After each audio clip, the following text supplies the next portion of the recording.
Yalan danışmaq orucu batil edir, yoxsa mahiyyətini azaldır? Yalan danışmaq iki cür ola bilər. Yəni biz iki cürə təsəvvür edə bilərik bunu. Bir var ki, insan yalan danışır Allahın adından, Peyğəmbərin sallallahu aleyhi və aleyhi və səlləmin yaxud məsum imamların adından yalan danışır.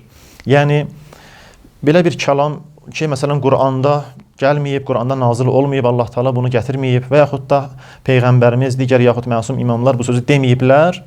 Bu şəxs yalandan bu sözü nisbət verir Allaha, yaxud Peyğəmbərə, yaxud məsum imamlara. Deyir ki, İmam Əli əleyhissalam məsələn belə deyib.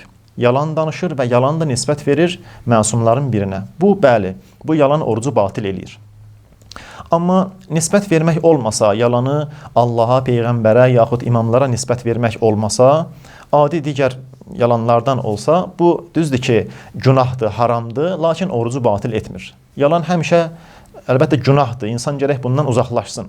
Amma orucu batil etmir.